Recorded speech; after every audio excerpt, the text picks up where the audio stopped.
Siapa tuh? Shiskai. My Hero. Gue nggak tahu berita Indonesia. Fuck, lo nggak tahu Shiskai? Nggak tahu. Shiskai? Nggak tahu apa tuh? Siapa dia, kenapa? Meninggal? Enggak. Oh enggak, ngapain dia?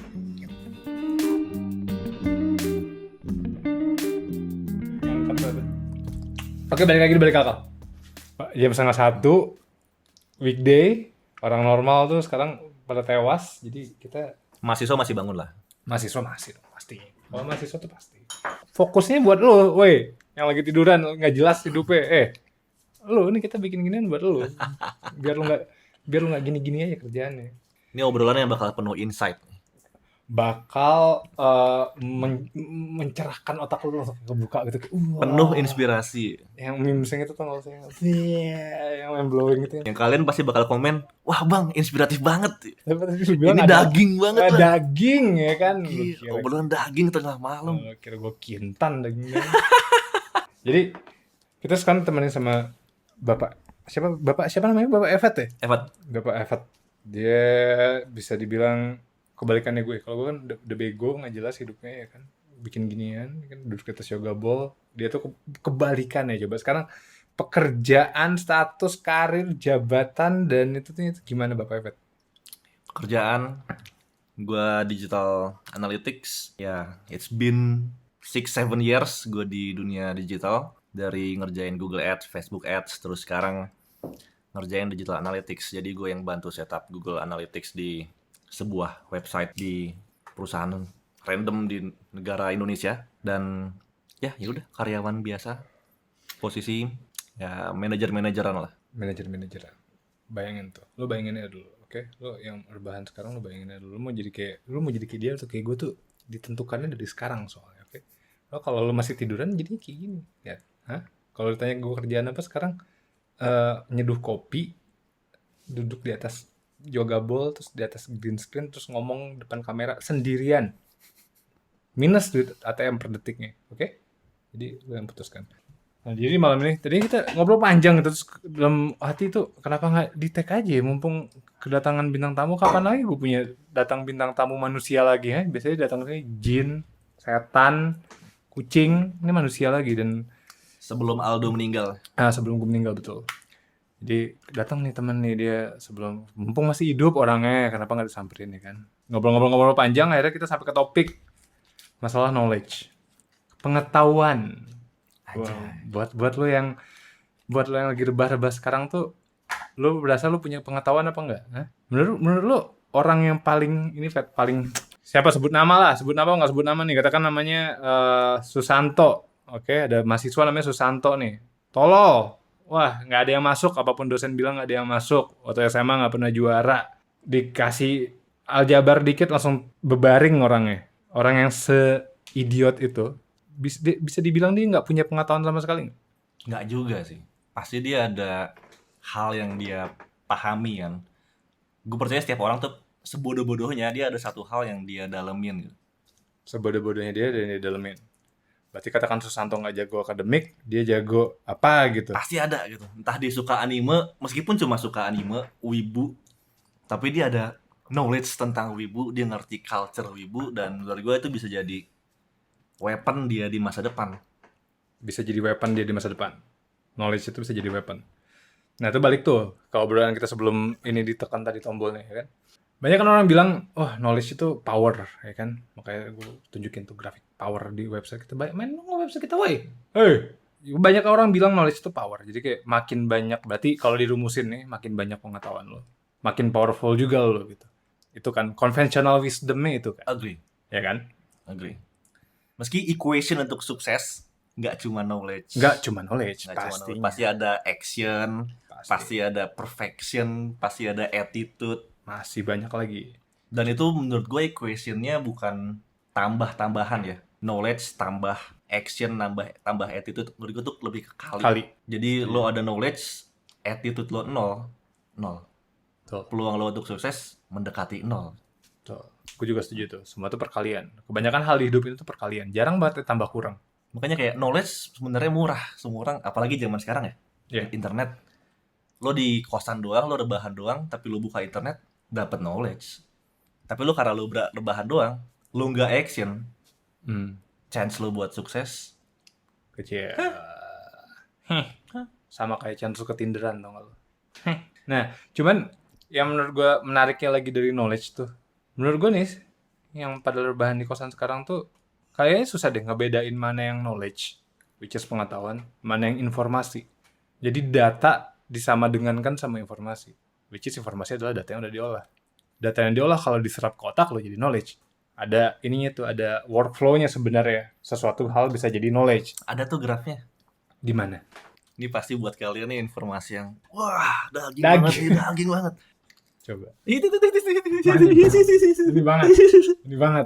Ini banget. aja ada kucing lagi goblok. Ini banget nih. Dari medium orang Indo lagi, kurang apa coba? Kurang canggih. Siapa penulisnya kita hargain dong. Oke, kita kasih dong. Masa kita nggak ngasih? Emang kita IGN Media. Oh, emang kita sangat setuju kalau ngasih source. Cuman lu anggap aja nih knowledge, experience, creativity lu ganti aja nih sama ini data, informasi, knowledge. Oke? Lu ganti sendiri di otak lu. Kalau lu nggak Tapi ini bener sih. Knowledge itu berharga. Lo dapat banyak knowledge-nya, lo rebahan. Lo tahu ada artis yang meninggal. Lo tahu ada kejadian tsunami. Lo tahu Deddy Corbuzier podcast apa gitu. Tapi udah, lo tahu banyak. Tapi ketika lo nggak bisa connecting the dots, lo nggak dapat experience. Apa tuh ibaratnya? Oke, artis yang meninggal kecelakaan ini tuh konteksnya apa ya gitu? Yang bisa dibilang ya kan. Experience di sini adalah konteksnya ke gua apa, konteksnya ke sosial politikal tuh apa. Ya ketika lo udah bisa dapetin konteksnya, kemanapun ya dari sebuah kejadian kan lo bisa konekin ya tiba-tiba ke diri lo sendiri, lo bisa konekin ke kehidupan lo, atau lo bisa ngambil hikmahnya. Itu udah ke experience menurut gua. Itu udah next step dari knowledge. Oke. Nah, cuman berhubung biar topik kita nggak kepanjangan sampai ke wisdom ya kan. Apalagi lu ngomong sama gua, wisdom itu nggak apa ya. Di kehidupan gua tuh wisdom tuh masih jauh kira-kira miliaran cahaya tahun lainnya gitu loh gua Lagi buat wisdom. Anda. Apalagi buat Ya kamu. cuma di kasur, kamar Apalagi. kosan 2x2. Nah, kita biar nggak panjang nih, kita coba fokusin ke knowledge. Jadi kita nggak sampai ke wisdom. Knowledge itu sendiri kayak pengetahuan. Tadi itu sampai ngobrol tuh sebelum kita klik tombol itu, kita sampai di titik adalah ya emang knowledge itu bisa ngurung ya. Bisa jadi sebuah hal yang minus. Lu tuh bisa nggak sih ada nggak there is such thing as lu kebanyakan knowledge gitu. Ada yang relate nih. Ya betul. Gue pernah baca quote dari Stephen Hawking. Hawking. Gue nggak ngefans juga sama dia, sama kayak gue nggak ngefans sama Bill Gates. Tapi dia bilang gini, yang paling berbahaya itu bukan ignorance terhadap knowledge. Jadi orang yang menolak informasi itu bahkan lebih bagus dibandingkan illusion of knowledge. Itu ya. Lo ngerasa lo punya knowledge, padahal knowledge lo salah. Itu lebih berbahaya dibandingkan lo nggak tahu sama sekali. Itu ya. Sering kejadian, ini relate nih dengan dunia kerjaan ya. Ada orang yang udah lama kerja di sebuah perusahaan. Lo datang sebagai anak baru, dan lo melihat ada sesuatu yang salah nih. Ada sesuatu yang bisa diimprove nih. Cuma dia bilang, bro, ini culture kita kayak gini. Company kita tuh kayak gini. Kita harus ngelakuin kayak gini. Step by stepnya A, B, C, D. Dan buat gue itu illusion of knowledge. Karena bagi dia bener. Karena company ini tuh kayak begini. Jadi yang bener adalah yang kayak begini. Karena sebelumnya udah kayak gitu, Yes. maka dia langsung lompat ke konklusi, berarti kayak gitu aja terus gitu. Yes. Itu jadinya illusion of knowledge menurut gue. Betul. Dia ngerasa dia ini udah experience. Padahal jadi wrong experience gitu. Harusnya ada lagi kuadran di sebelah kirinya ya, dari knowledge ke kiri gitu. Betul. Illusion of knowledge gitu, atau knowledge yang ngaco gitu. Betul. Ya harusnya grafik ini tuh punya dua kuadran sebenarnya. Punya dua aksis nih. Nggak ke kanan doang, bener. Gue setuju.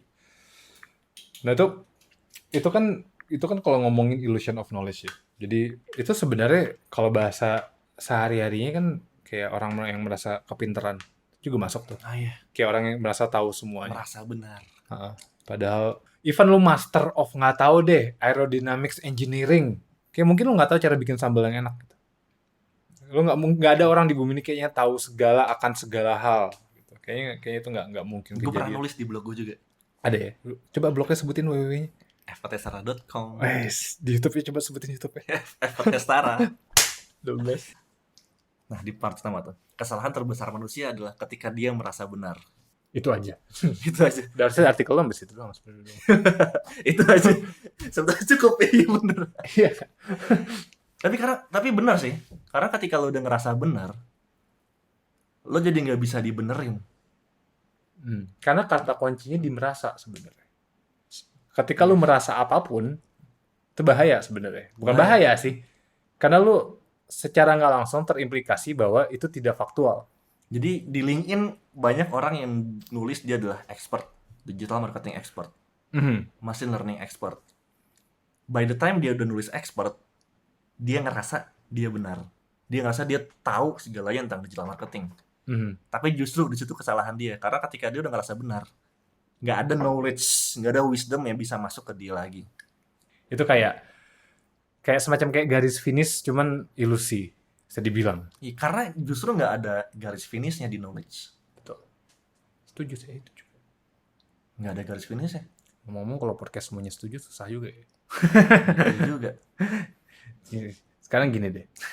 Udah nggak ada komedinya. Iya, nggak ada perlawanan. Terus kayak, iya gue setuju, pemikiran gue gitu juga. Jadi ya, kita sebenarnya cuman isinya kayak lo ngomong gue setuju, gue ngomong lo setuju juga. Terus nggak apa ceritanya. Jadi gue mau ambil kubu sebelahnya deh. Terlepas dari knowledge as illusion ini, atau kayak knowledge itu sebenarnya nggak ada garis finish, kita tutup dengan indah dulu deh si knowledge nggak ada garis finish. Menurut gue tuh benar. Menurut kita berdua tuh benar. Kayak sampai di titik nafas lu terakhir lu punya knowledge tentang dying. Ada knowledge baru yang di write di SSD otak lu tuh, di hard disk otak lu tuh ketulis gitu. Oh, rasanya sekarat kayak gini ya. Ini nafas terakhir, titik. Itu sebuah knowledge juga sebenarnya. Walaupun itu nggak bisa lu sampaikan lagi, nggak bisa lu konversi lagi. Cuma itu knowledge. Deh, itu betul. Masalah knowledge. Oke? Kita pengen positifnya bisa dibilang. Atau ilusinya. Berat juga ya. Berat. Bijak juga ya. Sampai lo mati lo biasanya lo pasti dapat knowledge baru. Damn. Sorry gue nggak bisa ngelawan. kan emang kita anaknya setuju. Lo ngomong apa lo setuju. Ya kan gue ngomong apa lo setuju kan. Di podcast kita ganti namanya bukan dibalik akal, cuman setuju nama podcastnya. Kalau hostnya lo sama gue, kita ngomongnya setuju doang, jadinya susah. Ya jadi cuman tadi tuh sampai menariknya tuh kesebut nih sama Evet, kayak knowledge itu sebenarnya bisa ngekang juga, bisa jadi hal yang minus juga. Dan gue sebagai podcast setuju, gue setuju knowledge itu bisa ngekang juga. Dulu ada contoh nggak saat knowledge itu mengekang, cuman bukan berupa ilusi, bukan ilusi of knowledge. Kalau tadi kan percontohan lu ilusi of knowledge, kalau ini beneran lu punya knowledge, cuman gara-gara lu punya knowledge jadinya malah stuck hidup ini, bukannya makin lancar tuh hidup. Coba lo ada percontohan nggak nemu gue. Nggak nemu lo. Karena kalau emang udah bener cara lo mendapatkan knowledge ya, lo nggak akan pernah stuck. Gue nggak akan pernah stuck. Lo pasti jalan terus gitu. Lo mau belajar musik, lo nggak akan pernah selesai belajar musik. Ketika lo udah ngerasa lo jago main gitar, lo jago main bass, di situ lo berhenti. Itu illusion of knowledge. Jadi buat gue yang bikin stuck itu illusion. Lo ngerasa lo udah jago. Gue jago banget main bass. Gue jago banget main gitar. Itu disitulah akhirnya knowledge jadinya jadinya barrier, malah bukan enabler, malah jadi kayak balok tembok gede gitu buat lo progress. Jadi gue nggak pernah mau menyalahkan knowledge. Tapi ya attitude kita terhadap knowledge. Again, illusion of knowledge adalah attitude kita terhadap knowledge itu kan. Gue ngerasa gue udah cukup punya pengetahuan, jadi gue nggak perlu belajar lagi. Alah, gue udah tahu semuanya tentang musik. Lo mau minta gue main jazz, gue bisa. Lo mau minta gue main rock, gue bisa. Gue kayaknya punya counterpoint. Asik. Akhirnya kita punya counterpoint nih. Akhirnya berapa menit nih jalan nggak tahu. Kita punya counterpoint, nambah 1 viewer nggak tahu. Ada 1 viewers, komen dong biar gue tahu lo siapa. Sampah banget. Dari follower gue atau follower Aldo. Sampah banget. Karena gue, walaupun gue bukan orang IT, cuman gue lahir ada dalam casing PC ya kan. Emang ada dalam PC gue, nggak dalam rahim dong.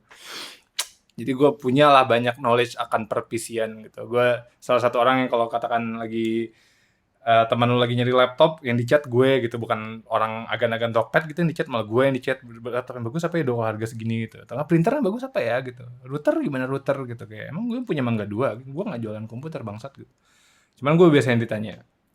Nah karena gue lupain banyak nih knowledge tentang komputer, itu ngekang gue, bisa jadi knowledge ngekang gue. Contoh nih, kayak gue kemarin mau beli laptop baru, oke, gue mau beli laptop baru.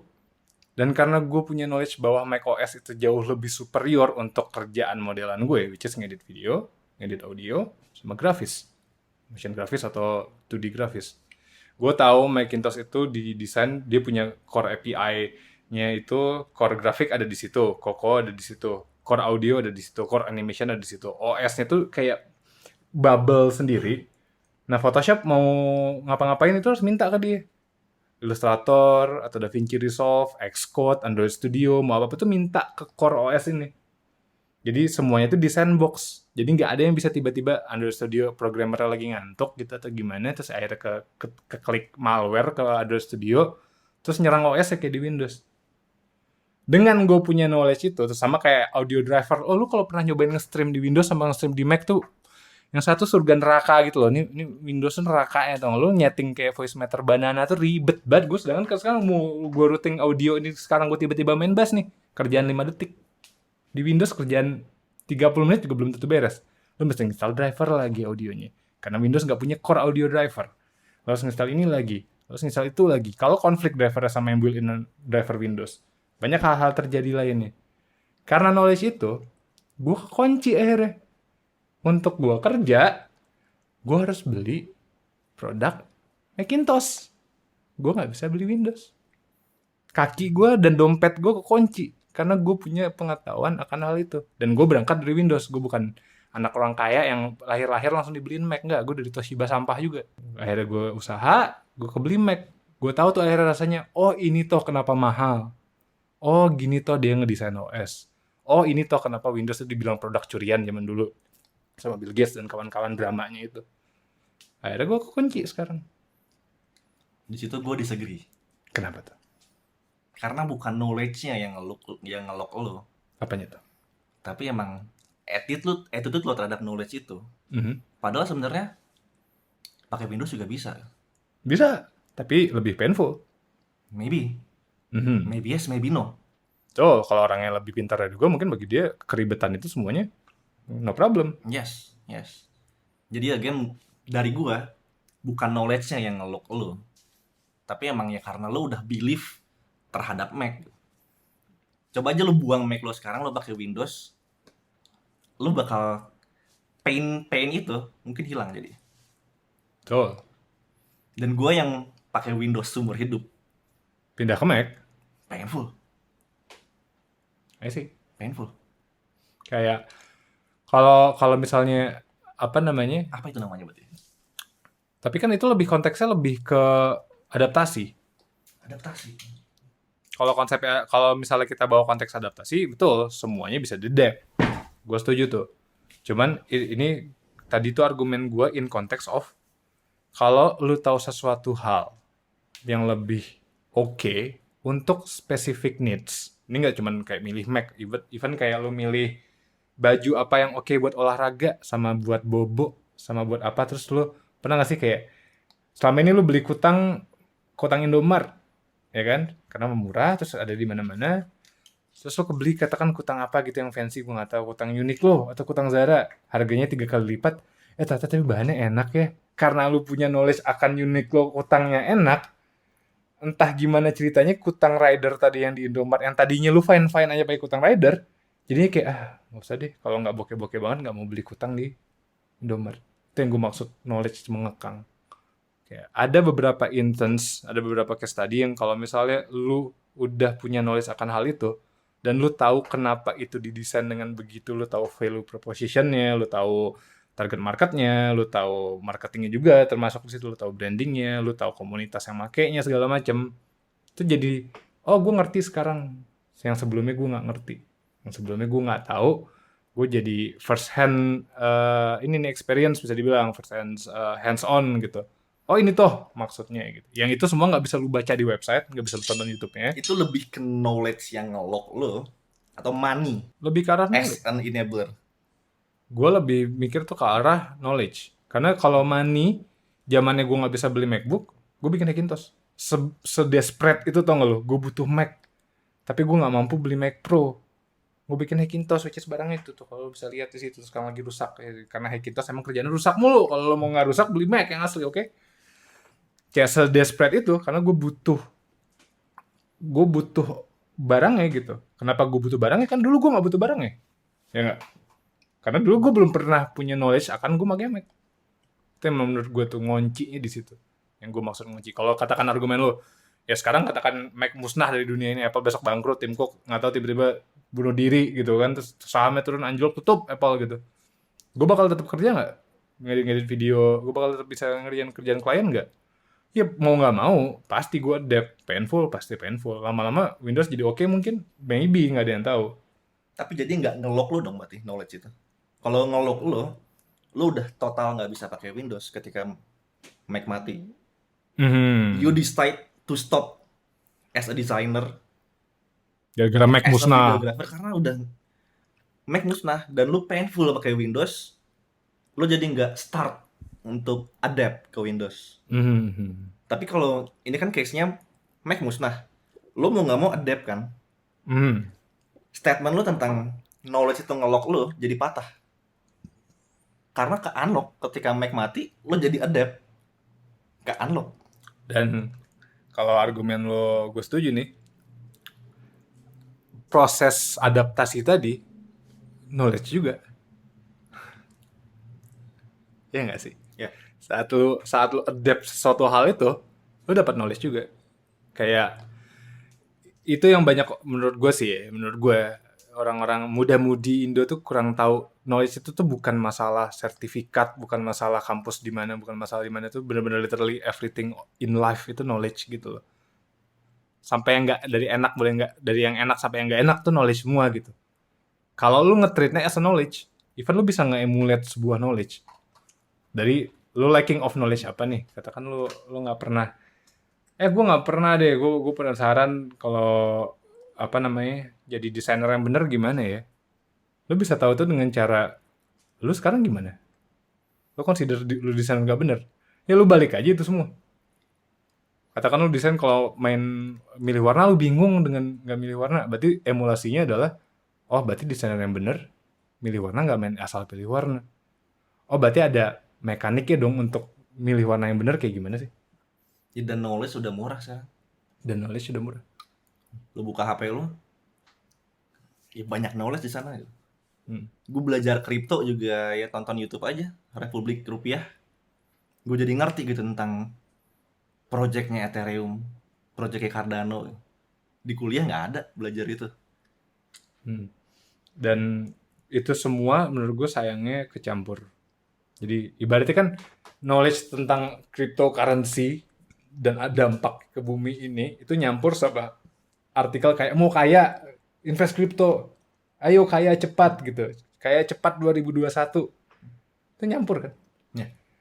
Jadi menurut gue tuh apalagi di generasi lu nih, itu harus lo super mega kuat gitu lo kurasinya, ya nggak sih? Kayak ngeri nggak sih? Itu baru ngomongin kripto gitu. Apalagi kayak ngomongin, tahu deh sekarang topik-topik yang lagi itu apa sih, kayak mental health, ya kan?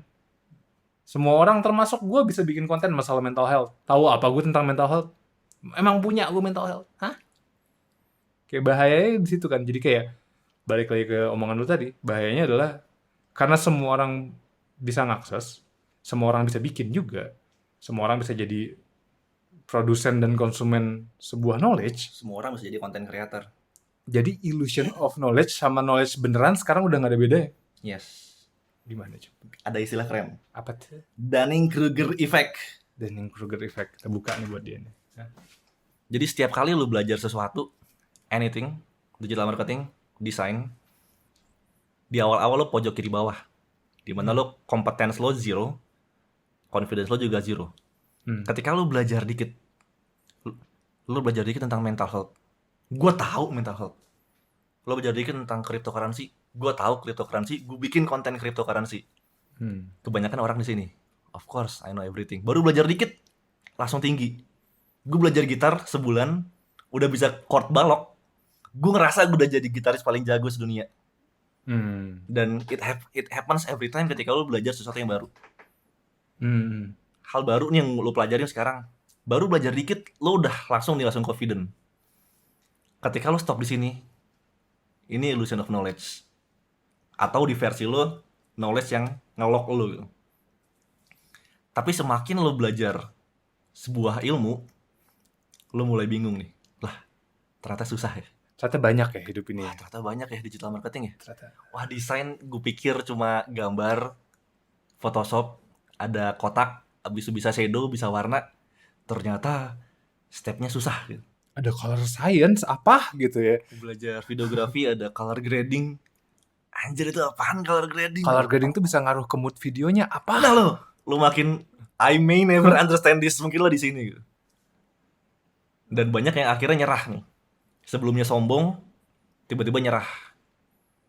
Baru ntar setelah kemudian kompetensi dia makin tinggi, oh oke, mulai make sense nih. Lama-kelamaan, oh ternyata nggak mudah, tapi nggak complicated juga. Nah di sini lo udah mulai wisdom nih.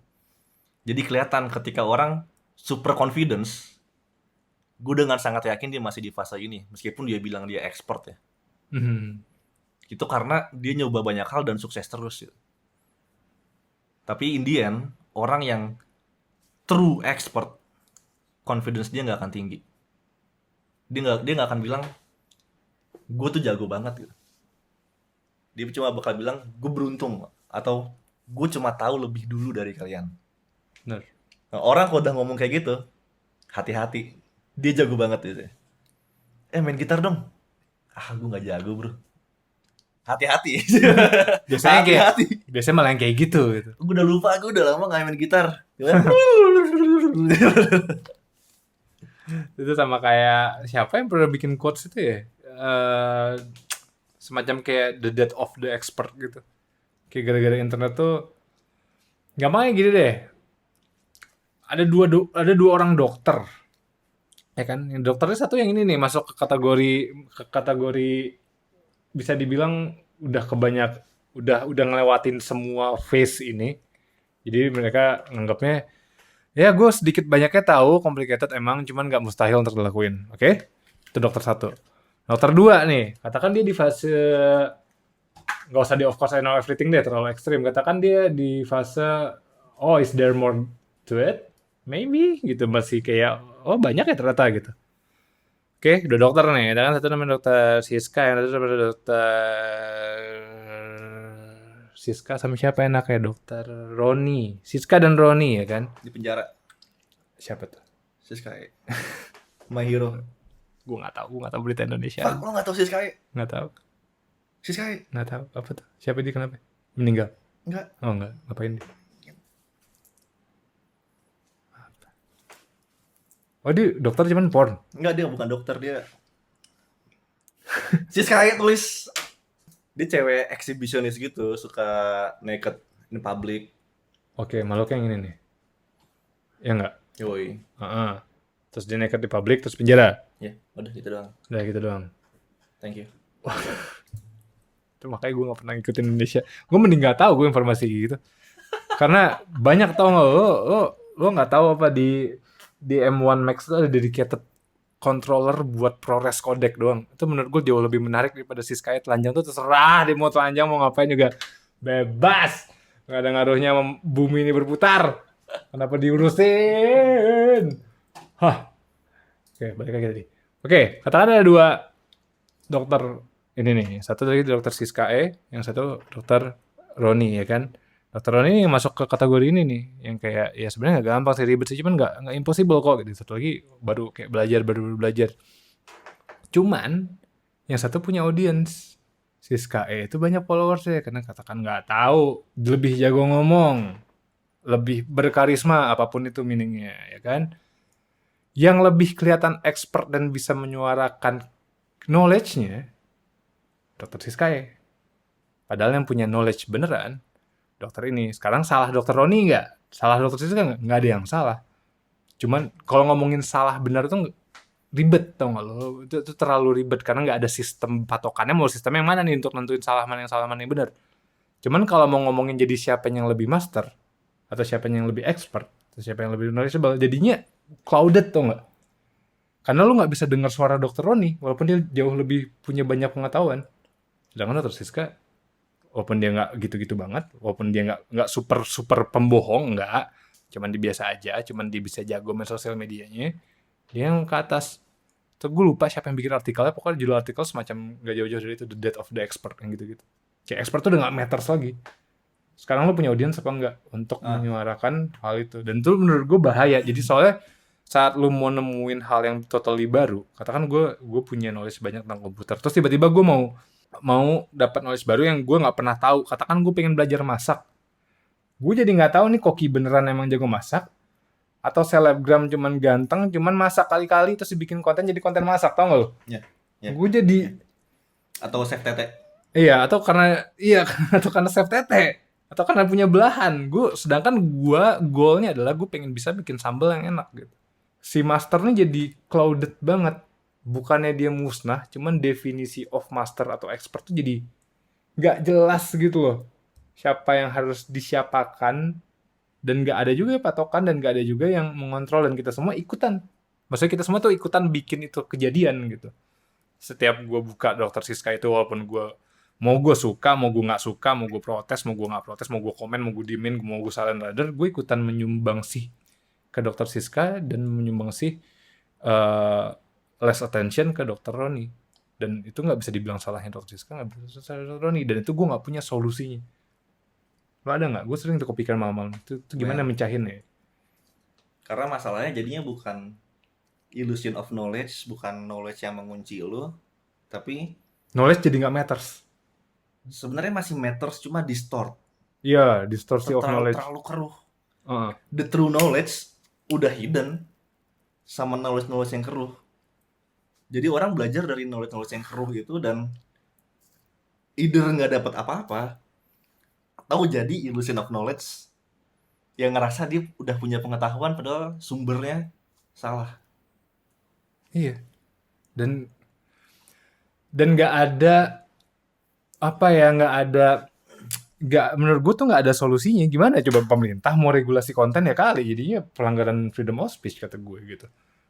Ya, menurut Siska nggak boleh kalau dia emang dia cantik terus dia bikin konten tentang kedokteran walaupun dia nggak bisa-bisa aja, ya dia cantik, maksudnya nggak salah dia juga, dia lahir cantik gitu, ngerti nggak sih? Jadi kayak di mana nih Dokter Roni suruh lebih jago ngomong sama belajar kamera gitu, padahal dia orangnya pendiam katakan.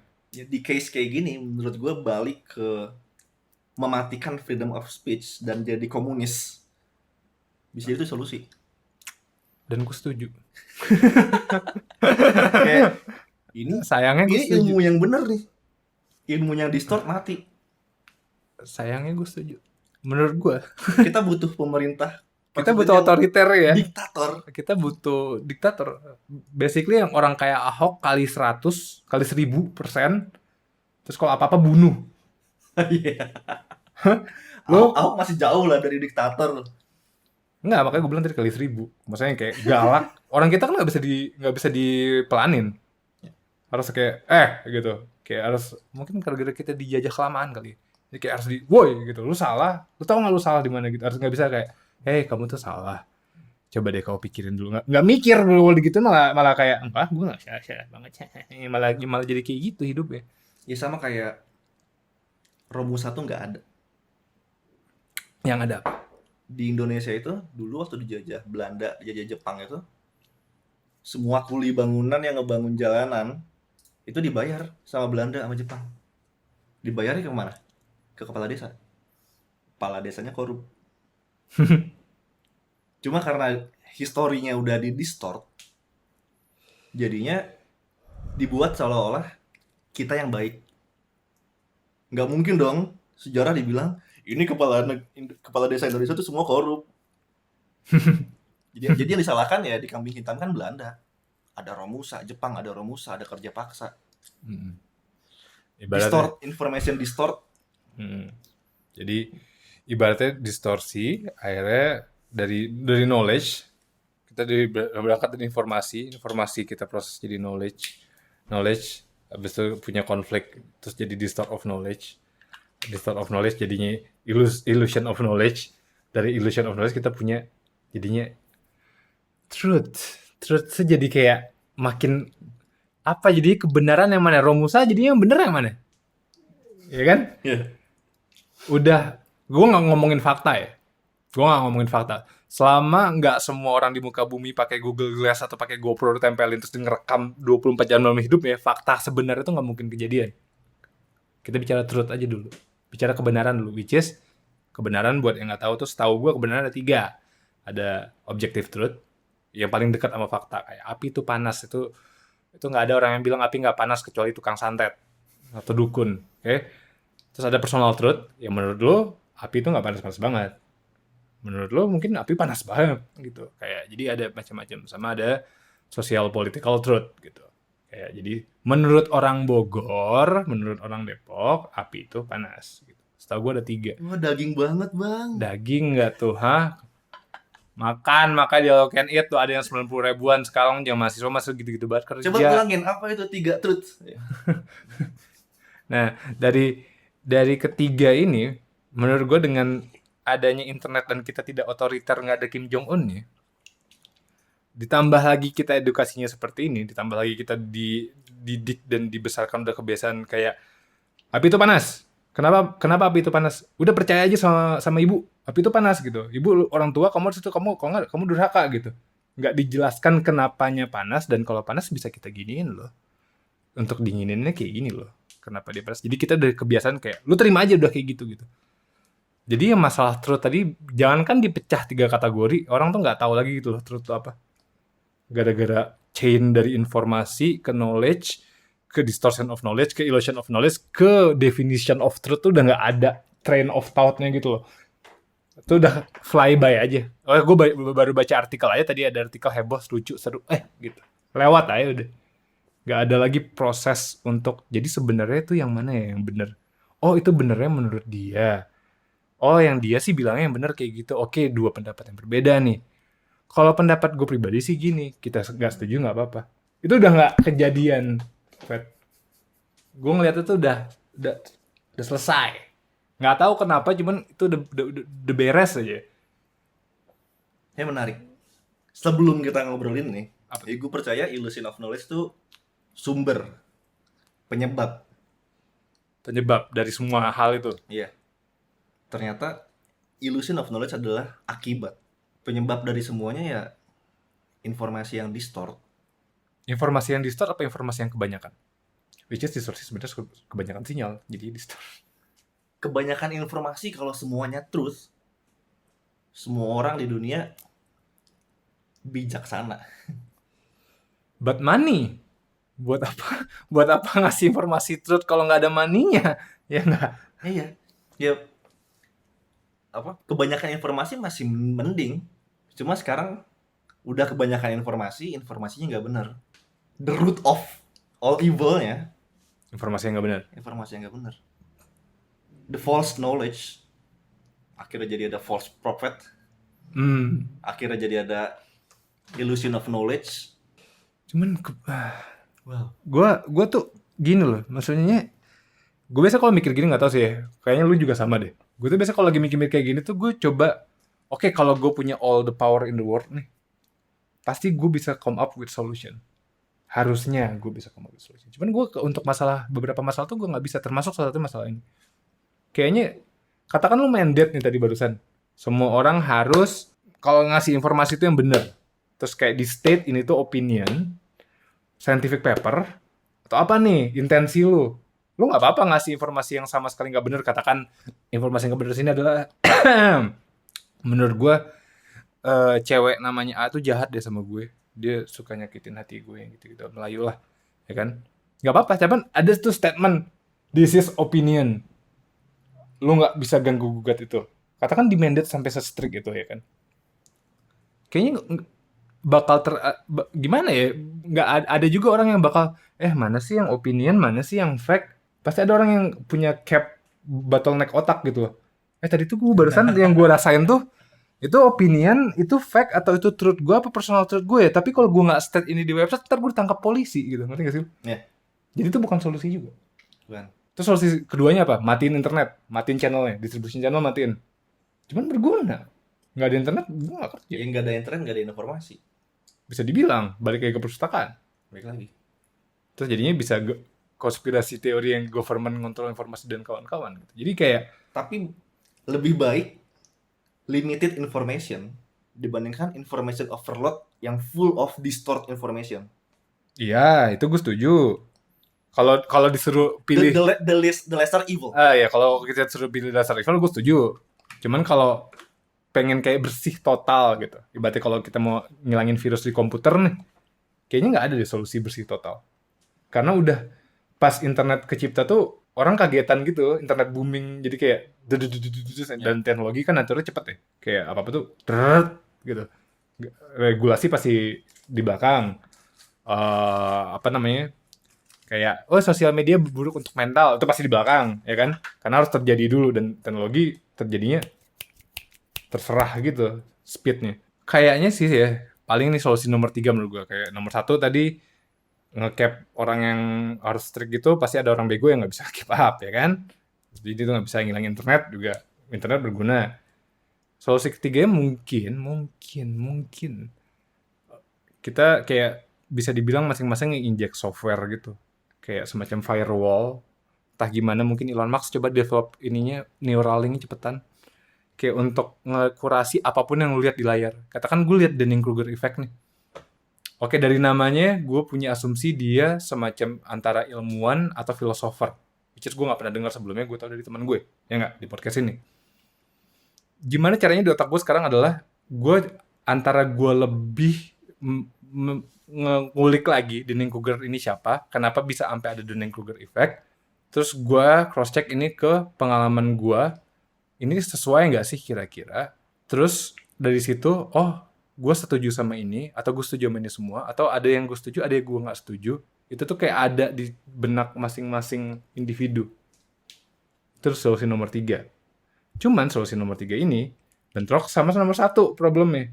Pasti ada juga nanti orang kita yang lagi rebah sekarang tuh kayak, gimana ya bang maksudnya tadi bang yang filter-filter itu bang. Gue cuman gue lagi mau mesen pisang bakar nih, apa yang mau difilter gitu. Itu susah juga. Katakan ngefilter ini butuh i9, Core i9 gitu. Karena dia punya banyak spare teks lainnya gitu kan. Masalah tugas kuliah udah beres, skripsi udah beres ya kan. Belanja bulanan udah beres. Ada dia spare otak buat ngefilter ini tuh dan yang gue tuh siapa ya? Gue butuh ngasih informasi ini. Atau gue butuh kalau gue butuh buat apa? Buat gue keren-kerenan di teman. Buat gue analyze hidup gue sendiri. Buat gue analyze hidup orang. Atau apa gitu. Cuman ada orang yang katakan prosesornya Pentium 4, jangankan ngomongin itu. Dia besok mau ngapain aja, ikut temennya aja. Karena gue nggak tahu juga, gue pasif aja, gue nafas aja gitu. Jadi solusi nomor 3 nggak bisa juga. Jadi nggak ada solusinya dong, Fet. Gimana, Fet? Kan podcast ini kita menyelesaikan semua permasalahan hidup di bumi ini, Fet. Society. Fuck society. Kita kan tugasnya adalah durasi sejam itu kita menyelesaikan semua problem di muka bumi. Selama tiap minggunya kita akan menyelesaikan semua problem di muka bumi, Fet. Solusinya menurut gue sih balancing. Apa tuh balancing apa? Sama kayak informasi bagus, informasi buruk. Kita kan pengen informasi bagus full 100%. Idealnya. Ideally. Cuma nggak bisa. Betul. Informasi buruk lebih dominan sekarang. Jelek juga. Menurut gue balance. Caranya? Ya semi diktator. Semi diktator. Jadi dari government ya ada media yang menyajikan full truth of everything. Dan itu cukup banyak. Sisanya freedom of speech. Yang tentang truthnya, yang konspirasi. Ketika itu udah balance dan semakin terlihat, menurut gue dunia bakal better. Itu yang paling doable. Karena semi manage, semi control. Iya. Jadi itu kan sebenarnya konsep free press kan. Sebenarnya udah kejadian tuh. Cuman money. Ya terlalu banyak kepentingan. Iya, semua orang punya kepentingan akan kepentingan ini, which is nge-defeat purpose itu semua jadinya. Kayak katakan harusnya free press dia jujur mengomentari apa yang dilakukan pemerintah katakan. Cuman gara-gara itu punyanya pemerintah juga atau anaknya pemerintah atau adanya pemerintah atau pamannya pemerintah, jadi dia mendukung yang harusnya nggak didukung yang gitu-gitu kan Padahal sebenarnya. hakikatnya news, berita, Hmm. news, NEWS, itu kan North, East, West, South. Hmm. Lo harus ngeliat dari semua perspektif kan. Media itu harusnya memberikan semua perspektif. Oke, Jokowi, Prabowo maju jadi presiden. Hmm. Harusnya media itu nunjukin goods of Jokowi, the bad of Jokowi, the good of Prabowo, sama the bad of Prabowo. Lo pilih yang mana? Terserah. Yang penting lo wajib ngebaca semuanya. Hmm. Makanya apa ya? Kalau mau ngomongin kayak free press gitu, ibaratnya jauh lebih objektif dan jauh lebih bukan educational bias. Jadi bias cuman dia masih based on education gitu. Masih based on prior knowledge biasnya. Itu Iya. masih jauh lebih better tech YouTuber kayak MKBHD kayak Linus gitu dibandingin media yang ngebahas masalah berat tau gak lo? Iya. Kayak dia bias cuman dia ngaku gitu gue bias karena selama ini gue pakai Windows. Jadi pas gue review Mac gue bakal bilang gue dari PC user perspektif of MacBook yang baru katakan. Even di title dia tulis itu malah yang dijual, ngerti gak sih? Kayak kebiasannya dia. Dan dia itu acknowledge dia bias. Dibandingin orang yang ngebahas kayak next presiden loh. Ini cuman bahas HP loh. Ya. Lebih bagus treatment mereka ke mau beli HP apa di ITC dibandingin presiden apa yang mau dipilih. Coba lu nggak ngerasa tiap lu hidup di bumi ini itu salah gitu. Dan nggak ada kayaknya yang gatal gitu lah kayak balik lagi kayak tadi kayak ya emang dari dulu kayak gitu ya biarin aja kayak gitu. Berarti udah. Tapi ini informasi baik buruk bisa dianalogikan dengan sekarang udah mulai 1:30. Jadi gini sebelum kita masuk ke sana di akal itu sebenarnya itu di band. Itu tadi yang gue lupa kasih tahu sebelum sama lu. Bodoh amat, gue bintang tamu. Jadi kalau di akal tuh disebutnya namanya you know what. Jadi A-word yang barusan ya, yang ntar gue blip tuh A-word ya, itu kita bilangnya you know what. Kayak sama kayak Voldemort kita panggil you know who. Jadi kalau bahas topik itu kita you know what. Jadi coba bahas you know what apa? Informasi bagus, informasi buruk. Ah. Kalau ada berbuat baik dapat pahala, berbuat buruk dapat dosa. Aha. Tapi dunia ini kenapa Tuhan sih mampus lo Gue you know what nanti balasnya. nggak ngebikin rule kalau lo ngebuat jahat lo mati. Sekarang tuh ada yang orang baik, ada orang jahat di mana-mana. Bisa dikontrol nggak? Nggak, chaos. Ya so does information. Kita dari tadi mau nge-solve masalah knowledge. Ya juga melakukan hal yang sama. Cuman pendekatan atau intensinya you know what untuk ngebahas itu lebih ke titik beratnya ke moralitas. Bukan benar salah, cuman baik buruk. Benar salah bisa kita tentuin sama sistem. Baik buruk, lu nggak bisa bilang itu satu lebih baik, satu lebih buruk. Karena yang lebih baik buat lu beda dengan lebih buruk buat gue. Itu makanya gue nggak percaya sama you know what. Oke? Makanya gue ban juga kata-katanya dan gue bilang you know what. Karena kalau gue bilang gue nggak percaya sama actual katanya, abis ini channel nanti gue.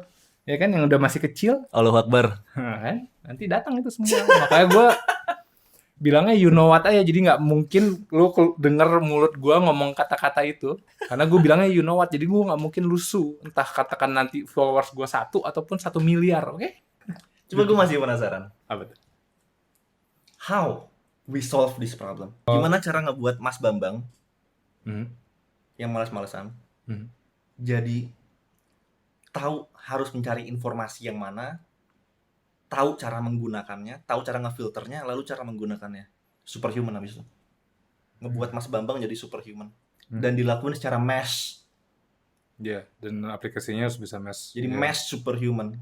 Kalau cuma satu, ya gampang, lo tinggal datang, lo course, lo ajarin, lo rubah pola mindsetnya. Gimana cara ngelakuin sesuatu yang scalable, ngerubah informasi itu jadi mudah untuk ditangkap sama banyak orang. How you become a prophet. Bukan gue bilang. Kalau levelnya udah prophet.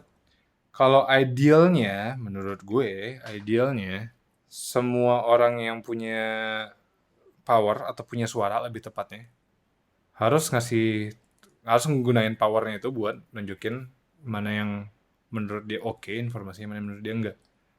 Ambil contoh, berarti katakan orang yang punya audiens banyak, katakan siapa, Atta Halilintar, katakan kerjaan dia nggak pamer lambo, kerjaan dia adalah dia nge-highlight hal yang bagus, sekecil atau sepele atau sebesar apapun itu. Karena gue baru nemu situsnya ini bagus deh, dia opini gini, atau dia faktual, atau dia apapun itu gitu. Tapi itu chicken and egg. Kenapa tuh? Karena kalau Atta Halilintar bikin konten yang full insightful, dia ngomong tentang teknologi baru, dia ngomong tentang energi terbarukan, nggak ada yang nonton. Karena dari perspektif dia, orang Indonesia sukanya sesuatu yang heboh, yang jelek. Tapi dari perspektif netizen juga teriak, kenapa nggak lo bikin konten yang bagus? Chicken and egg. Menurut gue sih nggak se-chicken and egg itu. Kita nggak setuju nih akhirnya. Yes. Tadi udah 2 kali, berarti gue ngitung 3 kalau nggak salah. Karena lu bayangin deh sekarang, lu nonton Mr. Robot kan? Nonton. Oke. Lu nonton FTV Indonesia nggak? Atau pernah lihat nggak? Sekali aja membantu lu lihat gitu. Kayak Ada band. ada band, terus kayak nggak tahu orang. Coba kita liatin memesnya FTV Indonesia. I love Ada Band by the way. Mertuanya jahat gitu. Terus dilihat mainan anaknya. Ini mainan anak apa sih, menantuku yang tidak kusuka. Terus digoreng boneka. Gue lihat terus di zoom gitu boneka digoreng, terus lihat ke anak-anak nangis. Terus istrinya juga kayak apa digoreng, terus kayak lagu sedih gitu, yang gitu lah. Oke, lu bayangin dua itu, Mr. Robot sama FTV Indonesia, oke? Psikopat itu, bro. Sebenarnya Joker itu. Joker. Di dalam otak Joker itu sebenarnya. Gue sih nangis ya. Kalau jadi anak kecil ya. Bangsat. The fuck? Mainan gue digoreng. Iya. Ini bandnya di autoplay. Dibuang masih mending, hilang. Digoreng Depan mata. Depan mata, terus di zoom gitu, cang gitu. Nah, oke, itu kan tontonan orang Indonesia, katakan tontonan semua orang Indonesia kayak gitu, atau kebanyakan orang Indonesia kayak gitu. Ya kan? Atau kayak gitu tuh barusan. Lo bayangin nggak kalau tiba-tiba entah adalah peraturan, entah ada standar, entah ada apapun itu namanya yang require minimal FTV Indonesia itu Mr. Robot. Apa? Minimal semua FTV ini semua nih minimal kualitasnya Mr. Robot. Yang outputnya adalah peraturan itu agar si mau itu pembantu kek, mau itu nyokap lo kek, mau itu elunya sendiri kek yang suka nonton FTV. Gak ada lagi tontonan kayak FTV, minimal Mr. Robot. Terus dia kan jadi kayak, aduh aku mau nonton tapi FTV-nya berat atau FTV-nya Mr. Robot aku nggak ngerti. Cuman yaudah deh aku paksain nonton deh, itu apa sih?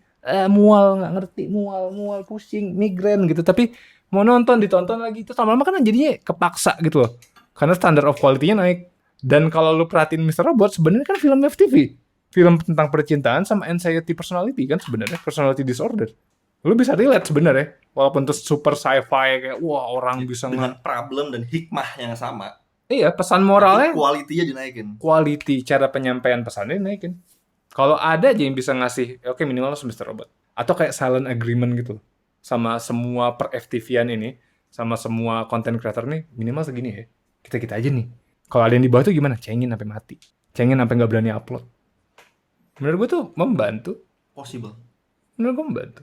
Karena ibaratnya katakan gue lupa lagi Mr. Robot tuh siapa yang bikin dan ditayangin di mana. Setahu gue itu si Freddie Mercury. Setahu gue Sam Ismail kan. Setahu gue itu tayanginnya di TV, pokoknya di salah satu semacam HBO Max gitu. Gue lupa tapi apa. Kan di dalam HBO Max juga ada yang boneka digoreng kan? Nggak semuanya Mr. Robot kan? Cuman lebih banyak Mr. Robotnya. Ibaratnya Indonesia nggak punya Breaking Bad, Indonesia nggak punya Mr. Robot.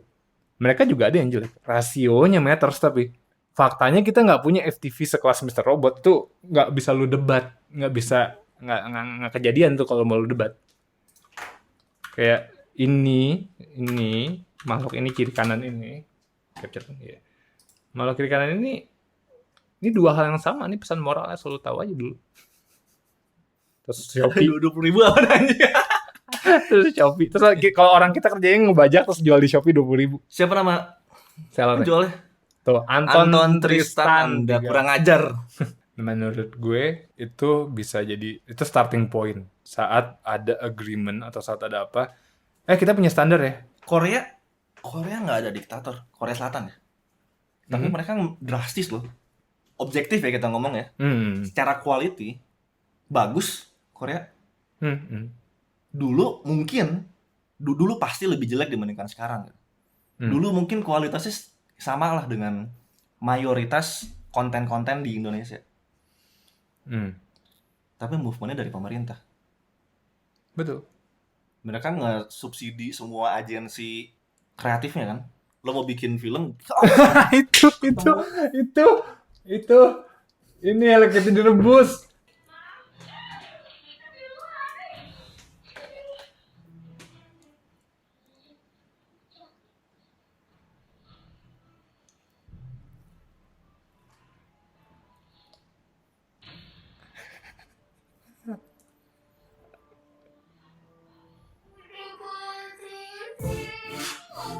Diedit lagi masih bangsat.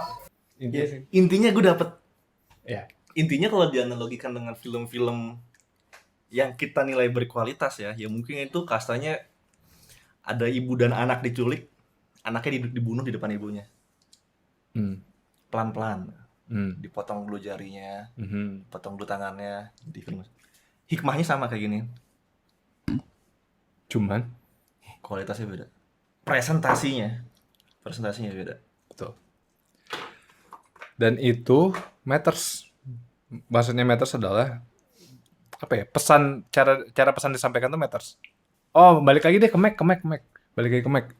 Mac mungkin dengan tipe yang sama, dengan spek dalaman yang sama Windows lebih mahal 10 juta katakan, ya kan? Speknya sama persis, katakan sampai OS-nya persis deh, sama-sama running Mac OS. Cuman yang satu Windows, yang satu Windows common laptop gitu, satu Macintosh. Cuman lu lihat laptop Windows aja kayak gimana desainnya gitu. Sedangkan yang satu dipresentasikan secara simple, minimalis, bahannya, hand and feel-nya, itu matters. Hal-hal yang intangible itu matters. Orang jadi ngerasain, oh ada value lain ya gitu. Dan jadinya nggak ke-reject juga gitu. Kayak gini kan orang-orang kayak lo sama gue langsung nge-reject hal ini as a joke. Walaupun mungkin katakan pembantu lu nonton ini nangis. Ngerti gak sih lo? Jadi dua subjek yang berbeda kalau dikasih media yang sama tuh bisa beda cerita tuh, bisa beda output. Cuman kalau ini kita paksa kita convert ke Mr. Robot, gue yakin pembantu tuh lama-lama nangis juga nonton Mr. Robot gitu. Karena pinter walaupun lebih susah nularnya dibanding bego, cuman nularnya juga. Iya. Dan balik lagi kayak kalau lo bilang tadi yang Korea, emang harus ada insentif ya. Lo nggak bisa bilang, karena ini beda duit dong bikinnya. Ya nggak sih? Ini beda duit dong bikinnya. Ya pemerintah juga harus bilang, kita nggak mau loh. Bangsa ini dinilainya kalau bikin film Hello Kitty direbus image-nya, terus diketawain di internet, ditonton sama 4,3 juta orang, terus diomongin sama 2 orang dari Depok, terus dikata-katain filmnya. Kita mau kalau itu sekelas Mr. Robot lah yang critically claim gitu. Harus ada monetary insentifnya juga gitu. Dan itu gue nggak tahu siapa yang mau mulai menurut gue sih. Berarti sekarang siapa sih artis paling kaya, aktor paling kaya, siapa? Raffi Ahmad. Emang dibikin gitu sekolah perfilman? Setahu gue dia malah kayak nggak tahu. If dia mau, Mhm. bisa. Setidaknya dia mulai, entah itu gagal entah itu sukses gitu. Kayak dia dengan wealth dia segitu banyaknya, dia bilang gue nggak mau Lu malah. ada budget buat bikin film Mr. Robot Ah, di Indonesia dengan standar Mr. Robot, gue dengan keresahan Indonesia. iya. Berarti dibandingin dia pamer dia barusan beli tas istrinya harga 2 miliar di YouTube dia, atau anaknya dia beliin mainan harganya 100 juta. Dia bikin video YouTube, gue cari, katakan gue Raffi Ahmad, gue bilang, oke, malam ini gue nyari semua filmmaker terbaik di Indonesia, gue pengen bikin film bagus banget, gue sedia duit segini, konsep gue kayak gini, kontak personnya di bawah, gue butuh DOP, gue butuh videographer, gue butuh director, gue butuh aktor, kalian bisa isi formnya, kumpulin CV kalian di bawah, gue pengen bikin ini project paling gede, paling bagus, kita buktiin, target gue Indonesia minimal menang Emmy, film ini menang Emmy, ayo kita semua bisa. Cuman kan enggak, karena nggak tahu kenapa, dan karena gue orang miskin gue nggak tahu kenapa, jadi gue nggak tahu juga tuh di otak dia adanya apa gitu. Tapi faktanya nggak kejadian tuh gitu. Karena fase untuk ngebuat ada satu orang yang inisiatif untuk ngelakuin itu fase kedua. Fase pertamanya dia harus punya supporting system. Ketika dia mau melakukan itu, sistemnya ngebantu dia. Coba Raffi Ahmad tiba-tiba dia sendiri mau ngelakuin kayak gitu. tapi nggak ada supporting systemnya, nggak ada yang mau ngebantu, nggak ada investor, nggak ada yang mau ngiklanin, Nggak bakal kejadian. nggak jalan. Nah, itu di bahasa gue biasanya tuh sebutnya terus namanya ekosistem. Sama kayak kodok punya ekosistem ya di dekat-dekat danau situ. Karena dia bisa hidup, bernafas dan segala macam di ekosistemnya di situ gitu. Nah, di kita tuh ekosistem itu yang nggak ada menurut gue. Termasuk including si support system itu. Harusnya ada sebuah ekosistem yang kalau orang mau bikin yang sesuatu yang oke, itu banyak banget yang support. Danaunya nyupport, udaranya nyupport, kelembapannya nyupport. Berarti kalau mau bikin film bagus berarti semuanya nyupport. Secara keilmuan nyupport, aktor nyupport, dana nyupport, sponsor nyupport gitu loh. Kayak ada ekosistemnya dan itu nggak kejadian. Yang bikin gue gatal adalah menurut gue orang kita sebenarnya jago-jago. Yang jago bikin film tuh pasti banyak sebenarnya. Ya. Cuma sekarang nggak tahu berakhir di mana. Di bank katakan kayak gue nih bentar lagi berakhir di kantoran juga akhirnya. Gara-gara nggak ada ekosistemnya. Gue udah pour on money ke ini semua, tapi ini nggak working secara rupiah, ya mau nggak mau gue harus balik ke realita. Ekosistemnya nggak mendukung, gitu. Ya mungkin katakan gue stuck di tempat kerja, ya gue ninggalin ini semua. Beres ini. Karena ekosistemnya nggak ada. Gue nggak bisa jadi kata, gue nggak bisa lompat-lompat berarti. Ini menarik ya, kalau kita kepersimpel dengan masalah knowledge yang kita obrolin di awal. Orang kayak Bambang, kenapa dia kayak gitu? Karena dia nggak disajikan dengan knowledge yang berkualitas. Tapi untuk menyajikan knowledge yang berkualitas, butuh orang-orang. Masalahnya orang-orang yang punya power itu dulunya Bambang. Ya bisa. Jadi kita mau ngebenerin Bambang, harus dengan informasi. Tapi kalau mau ngebenerin informasi, harus ngebenerin Bambang. Kayak Ouroboros gitu jatuhnya. Boros. Semua hal di hidup ini tuh spiritual. Oh, spiritual nggak di-ban by the way. Di atas spiritual nggak di-ban. Yang di-ban cuma ini. Karena kalau spiritual tuh folder gedenya. Di parent folder tuh spiritual. You know what tuh di bawah ya sebenarnya. Cuma lu nggak belajar folder gedenya langsung ke sini. Makanya rusak semuanya. Tau nggak? Hah?